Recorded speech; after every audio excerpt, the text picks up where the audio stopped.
Hal yang pertama yang harus kita perhatikan, marilah kita menjadikan Tuhan itu prioritas utama dalam hidup kita. Katakan amin. Amin. Dalam kitab Amos pasal 5 ayat 4 mengatakan, sebab beginilah firman Tuhan kepada kaum Israel, carilah Tuhan maka kamu akan hidup.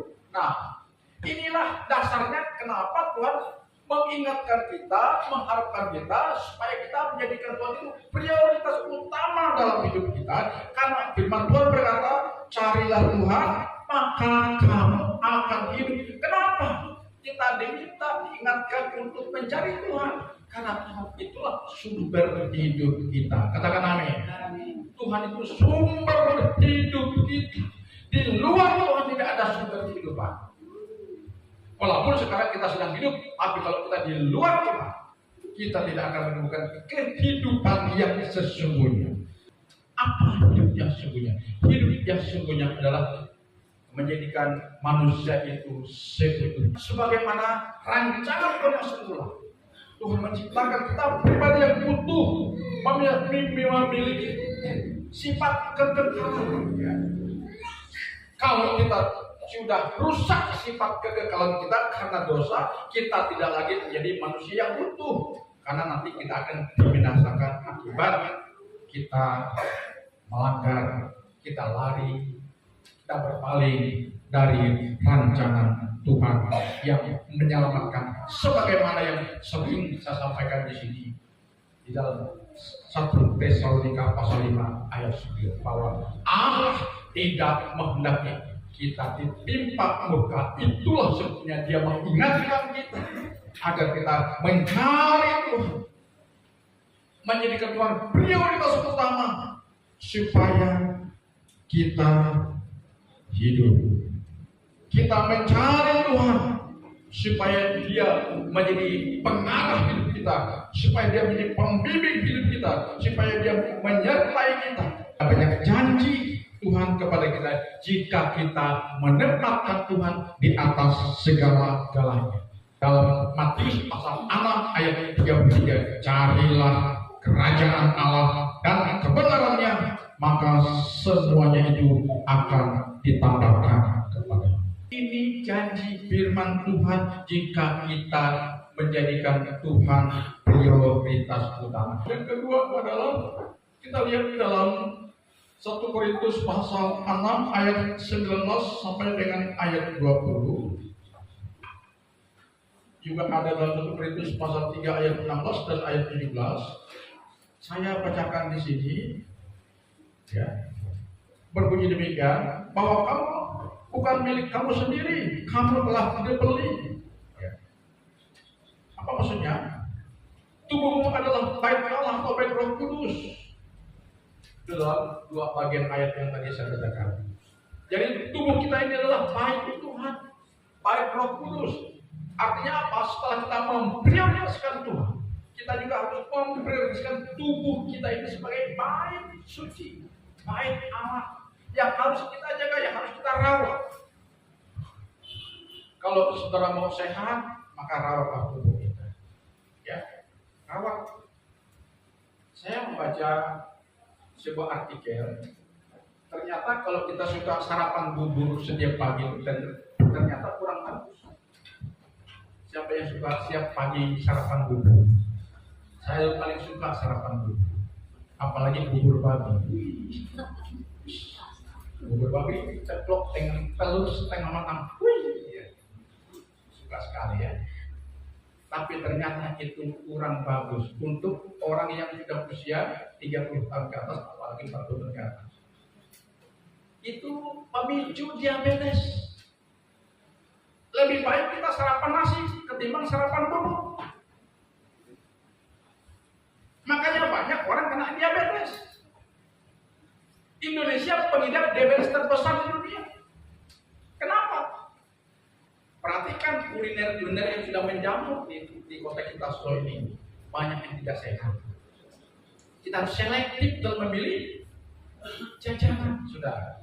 Kalau kita sayang akan tubuh kita ini, ya, sebagai Apa? Apalagi ini musim gawat. Tahu musim gawat apa? Apa slogannya orang Gawai? Coba. Sehingga slogan orang Gawai apa? Pantang pulang sebelum tumbang. Ya kan? Apa maksudnya? Pantang pulang sebelum mabuk. Makanya banyak kecelakaan di jalan. Kebawa motor bawa gini. Ditabrak mobil, dibilang mobil yang salah, pada motor yang salah. Ini musim Gawai, ya hati-hati. Ini orang yang tidak memprioritaskan hidupnya sebagai tempat Roh Kudus tubuhnya ini disalahgunakan, saudara-saudara. Ya, ini peringatan Tuhan kepada kita. Ya, hati-hati ya. Jadi tubuh kita ini perlu kita jaga, perlu kita rawat. Saya selalu mengutip petuah dari Tiongkok, dari orang-orang bijak Tiongkok. Kalau mau hidup sehat panjang umur, perhatikan apa yang masuk ke dalam tubuh. Ya, Tiongkok. Ya. Orang-orang bijak di Tiongkok mengatakan, ya, kalau kita mau panjang umur dan sehat, perhatikan apa yang masuk ke dalam mulutmu. Artinya perhatikan apa yang kita makan. Tidak semua makanan yang enak-enak itu menyehatkan. Kita perlu juga makanan yang pahit. Ya, perlu kita makan. Jangan yang manis-manis. Jangan suka yang manis-manis. Apalagi sosis. Sosis itu bukan daging. Hati-hati. Maka kami memang rumah kami termasuk steril dari sosis. Kita suka. Kita suka. Biarpun orang buat sosis itu panggang lah, apalah, tetap saja sosis. Itu namanya ya, makanan yang kelihatannya enak, tetapi berbahaya bagi kesehatan jika dikonsumsi berlebihan. Ya. Karena itu sebagai anak Tuhan, sebagai orang yang bijaksana menjalani hari-hari ini sebagaimana tuntunan Tuhan, maka prioritas kelak untuk merawat tubuh kita, jaga pola makan kita, jaga pola tidur kita, jaga pola kerja kita, hiduplah dengan seimbang. Maksudnya penuh hidup dengan seimbang. Terapkan filosofi cukup dalam hidup ini. Saya sering berkali-kali sampaikan di sini. Terapkan filosofi cukup dalam hidup ini supaya ada keseimbangan. Ya, cukup makan, cukup kerja, cukup istirahat, cukup untuk kita beri waktu kepada teman-teman kita. Ya. Coba kalau saudara kelebihan kerja. Kalau kelebihan kerja, jarang istirahat. Saya ketika gawe saat penangan saya, kamu sudah menahun juga ke gereja. Katanya sibuk. Saya bilang, enggak kaya juga. Ya kan, sibuk. Katanya aku sibuk. Terus sibuk kamu rumahmu ampun. Enggak pernah ke gereja. Saya tanya kepada gembalanya, enggak pernah ke gereja. Saya datang ke rumah saya bilang, jangan lagi kamu beralasan sibuk. Hari Minggu kamu harus ibadah. Cari Tuhan dulu. Karena kalau kita mencari Tuhan pada hari Minggu, ya, kalau kita istirahat pada hari Minggu, kalau kita kuduskan hari Sabat, ada banyak keuntungannya buat kita. Saya bilang gitu. Pertama, kita sehat, off dulu, tubuh kita ini perlu istirahat, pikiran ini perlu refreshing, perlu disegarkan. Lalu rohani kita, jiwa ini kita perlu disupport. Ibarat aki perlu dicas. Banyak keuntungannya, saudara-saudara. Coba kalau orang yang ibadahnya sakit ya, itu saudara berbahaya ya. Karena itu saya katakan kepada kita, hidup yang mengindahkan adalah hidup yang mampu menjaga keseimbangan katakan amin. Dan keseimbangan itu yang membuat hidup ini menarik. Keseimbangan itu yang membuat hidup ini indah. Jadi kalau saudara mau menikmati keindahan dalam hidup ini, maka hidup ini perlu seimbang, jaga keseimbangan. Jika sudah tidak mampu menjaga keseimbangan, disitulah banyaknya prahara yang tidak menyenangkan dalam hidup kita yang harus kita alami. Ya, itu bukan salah Tuhan, tapi salah. Jadi sebagai orang yang bijaksana, hal yang kedua yang harus kita perhatikan adalah tubuh kita sebagai baik. Halo anak-anak muda, anak muda jangan terjerumus ke dalam narkoba, minuman keras, alkohol, lalu ke dalam pergaulan yang merusak hidup kita. Itu harus kita jauhi. Karena tubuh kita ini sebagai baik Allah harus kita jaga sedemikian rupa. Haleluya. Yang terakhir yang ketiga, ya, sebagai orang yang bijaksana, kita lihat di sana dalam Kolose pasal 3 ayat 23. Apapun juga yang kamu perbuat, perbuatlah itu dengan segenap hatimu seperti untuk Tuhan dan bukan untuk manusia. Nah, perhatikan, kalau kita menjadikan pekerjaan itu sebagai ibadah, tadi saya sudah singgung di poin kedua, tapi ini saya singgung lagi. Dan pekerjaan itu kita jadikan sebagai bagian daripada ibadah dan pelayanan, maka kita akan bekerja secara aktif dan produktif. Tadi saya bicara dengan satu anak teman ya. Karena kelemahan kita, orang Kalimantan kalau kerjanya tidak produktif, saudara. Kerjanya tidak produktif. Ya.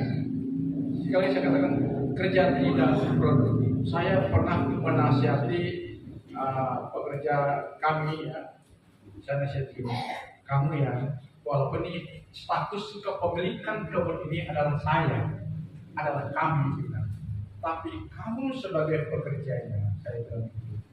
Jangan kamu menganggap kamu kerja kepada kami, saya bilang. Anggap saja ini kebun ini milik kita. Saya bilang gitu. Anggap saja kebun ini milik kita. Kamu kerjakan dengan baik. Kerjakan dengan baik sesuai dengan aturan. Ya kan? Kalau kebun ini dikerjakan dengan baik, hasilnya akan baik. Kamu kecipratan juga berkat hasil daripada kebun ini. Saya bilang gitu. Tapi kalau kamu kerja sembrono, kebun ini rusak dan hasilnya kurang, kamu juga akan terdampak terhadap hasil daripada kebun ini. Saya bilang gitu. Karena ada banyak orang kerja ini. Ya. Ini bukan kebun saya suka-suka saya kerja. Ini benar saudara. Alkitab mengatakan, apapun juga yang kamu perbuat, perbuatlah dengan segenap hatimu seperti untuk Tuhan dan bukan untuk manusia. Artinya tanggung jawab. Walaupun barang orang yang kita pakai untuk kerja, kita jaga sedemikian rupa. Walaupun usaha orang yang kita kerjakan, harus kita jaga, harus kita laksanakan tanggung jawab kita dengan sebaik-baiknya. Karena kita percaya yang mengawasi kita bukan manusia, tetapi Tuhan yang mengawasi kita. Amin. Jika prinsip ini kita lakukan, percayalah hidup kita akan muncul. Amin. Hidup kita pasti akan muncul. Tidak susah hidup ini.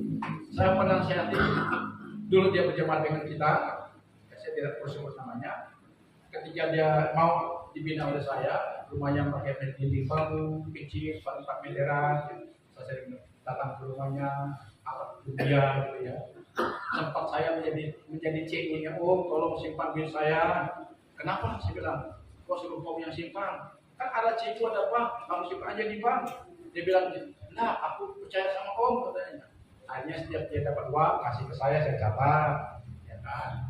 Sekian lama saya pegang uangnya itu, akhirnya dia minta, aku perlu uang dulu katanya. Aku perlu sesuatu. Nah, sudah ada, kasih. Jadi saya bilang, saya bilang, hidup ini, di sosok ini tidak susah hidup. Asal satu prinsip dasar yang kamu harus dengar dari yang kamu sampaikan kepada kamu. Walaupun kamu tidak punya usaha, tidak punya tanah apa, tapi kalau kamu mau ikut dengar apa yang kamu sampaikan kepada kamu, hidup kamu pasti akan berubah. Pertama, jangan gengsi. Saya bilang, kamu tidak punya keahlian, kamu tidak punya pendidikan tinggi. Kamu hanya mengadakan otot. Tidak apa-apa. Asal mau kerja. Pertama dulu, jangan gengsi. Jangan pilih-pilih pekerjaan, karena kita tidak punya keahlian. Yang kedua, jangan malas. Ya kan? Jangan gengsi, jangan malas. Amin.